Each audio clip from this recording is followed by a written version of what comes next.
रोहतास जिले के गुड़ारी से सकला होते हुए निरंजनपुर तक जाने वाली यह सड़क ग्रामीण छात्रों के लिए स्कूल और कोचिंग पहुंचने का प्रमुख मार्ग है। करीब 8 महीने पहले निर्माण के लिए तोड़ी गई यह सड़क आज भी अधूरी पड़ी है। ये 8 महीने पहले बनाने के लिए तोड़ा फोड़ा गया, जिससे मुझे मतलब हम लोगों को आने में और परेशानी होती है। जैसे पहले से भी और परेशानी हम लोग की बढ़ गई है। आते जाते इतना तो बिगड़ गया रोड की, इतना गाढ़ा हो गया कि बारिश के दिन में से पानी भर जाता है। जैसे गाड़ी आने हम लोग जाते आते हैं तो गाड़ी जाती है तो पानी छिट्टा पड़ा देती है, जिसके वजह से हमारा पूरा कपड़ा गंदा हो जाता है। क्लास कोचिंग के लिए भी हम लोग लेट होते हैं, इसके वजह से हम लोग को बहुत मतलब परेशानी होती है। पहले तो बताया गया था कि रोड बनेगा, 8 महीने पहले इस रोड को तोड़ा गया था, उसके बाद बनाया भी नहीं गया। अब पता चलता है कि रोड नहीं, ये गड्ढा है। मतलब पता ही नहीं चलता कि मतलब रोड पे गड्ढा है या कि गड्ढे में रोड है।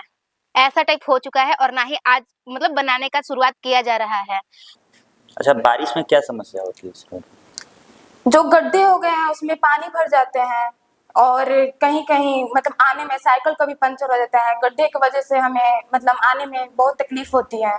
छात्रों का कहना है कि खराब सड़क के कारण उन्हें काफी परेशानियों का सामना करना पड़ता है। कोचिंग पहुंचने में कठिनाई होती है, उबड़-खाबड़ रास्ते पर साइकिल चलाना मुश्किल और बारिश के दिनों में परेशानी कई गुना बढ़ जाती है। ये सड़क बोला गया था, जब जब इलेक्शन आता है तो बोला जाता है कि बनवा दिया जाएगा। इलेक्शन बाद इसका कोई पता नहीं रहता, कहाँ का कौन मतलब जीतने के बाद कोई इसका रोड का खबर नहीं लेता है। बार बार इस पे पानी डाला जाता है और फिर बताया जाता है कि इस पे वो जो डाला जाता है वो डालेंगे, उसके बाद रोड का निर्माण होगा। बट पानी डालने के बाद में उसके बाद फिर भी कुछ नहीं होता है और फिर वैसे ही हाल होता है। रोड खराब होने से आपको क्या क्या समस्या है? बहुत सारी रोड खराब होने से बहुत सारी समस्याएं होती हैं, जैसे कि गड्ढे होते हैं, उसमें बरसात होती है तो उसमें पानी इकट्ठे होते हैं, जिससे आप पैदल आते जाते लोगों को बहुत ज्यादा प्रॉब्लम होता है। अगर कोई गाड़ी जाता है तो इतना वो स्प्रेस ले जाएगा, उसमें छींटा पानी का पड़ेगा, उसका ड्रेस गंदा होता है, इससे एक्सीडेंट होने का भी डर रहता है। और आने जाने में जो समय का कटौती भी बहुत ज्यादा होता है। अनेक प्रकार का इससे होता है, प्रॉब्लम होता है, सभी को होता है। कितना किलोमीटर का दूरी आप तय करती हैं डेली? 5 किलोमीटर का। अच्छा, कभी लेट हुआ है क्या कोचिंग में? बहुत बार लेट हुआ है। हम लोग तो कोचिंग आते समय मतलब टेस्ट रहता है और लेट हो जाता है, इसकी वजह से सर हम लोग को इसके वजह से बाहर निकाल देते हैं, लेकिन हम लोग को नहीं सुनते हैं कि ये इसके वजह से हुआ है। बस उनको लगता है कि हम लोग टाइम पे आए, लेकिन हम लोग रोड की वजह से टाइम पे नहीं आ पाते हैं। अच्छा, कितना किलोमीटर का दूरी लगभग तय करती हैं आप डेली? 2 किलोमीटर।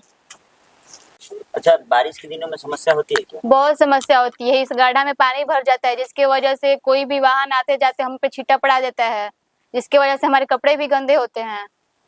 अगर आपकी बातें अगर सरकार सुन रही है तो आप सरकार से क्या कहना? पहले तो हम नॉन वायलेंस से इसका समाधान निकालने की कोशिश करेंगे। हम सरकार से ये कहना चाहेंगे कि जब आप बोल रहे हैं कि सड़क बनेगा तो आप बनवा क्यों नहीं रहे हैं? पहले आपको पैसा तो मिल रहा है ना, आप निर्माण में इसका उपयोग करिए, रोड बनवाइए। आपके वजह से पूरे समाज को, जनता को पूरा प्रॉब्लम हो रहा है, बहुत ज्यादा दिक्कत हो रहा है, एक्सीडेंट हो रहा है। वो किसी अपने घर के लड़के को, अपने हस्बैंड को, सब कुछ खो रहा है। क्या आपके घर में ऐसा कुछ होगा तो आप चुप बैठेंगे? नहीं बैठेंगे। आप बनवाइए। आप क्यों नहीं बनवा रहे? जनता की आवाजों को आप क्यों नहीं सुन रहे हैं? यही कहना चाहेंगे कि शांतिपूर्वक आप रोड को बनाइए और इसका निर्माण करिए। और इसके वजह से, इस रोड की वजह से मतलब बीमार व्यक्ति अगर मतलब इनके वजह से जान भी जाता है, जिससे हॉस्पिटल जाने में अगर इस रोड से लेट हो जाता है तो उस व्यक्ति का जान भी जा सकता है। इसके वजह से जल्द हमारा ये कहना है कि जल्द से जल्द ये रोड बनवाया जाए। हमें सरकार से कोई लड़ाई वड़ाई नहीं करना है, हमें बस उनसे यही कहना है कि ये जो रोड तोड़ा फोड़ा गया है उसे जल्द से जल्द बनवाने की कृपया करें। ये रोड जल्द से जल्द बनवाया जाए ताकि सबको आने जाने में कठिनाई ना हो, सब लोग मतलब अपने समय पर सारी जगह पे जा सके, आ सके और किसी को कोई परेशानी ना हो। बस जब देश में बेटी बचाओ बेटी पढ़ाओ और सभी बच्चों की शिक्षा पर जोर दिया जा रहा है, तब सुरक्षित और बेहतर सड़कें जैसी बुनियादी सुविधाएं भी उतनी ही जरूरी है। यदि छात्राओं और छात्रों को रोजाना जोखिम भरे रास्तों से होकर गुजरना पड़े, तो इसका असर उनकी शिक्षा और सुरक्षा दोनों पर पड़ता है। इस सड़क को लेकर छात्रों ने लोक शिकायत निवारण में सामूहिक शिकायत दर्ज कराई। इसके साथ ही सड़क निर्माण से जुड़ी जानकारी प्राप्त करने के लिए सूचना का अधिकार यानी आरटीआई के तहत भी आवेदन किया। छात्रों का कहना है कि सड़क की बदहाल स्थिति से रोजाना आवागमन में परेशानी होती है। उन्होंने प्रशासन से जल्द निर्माण कार्य शुरू कराने की मांग की है।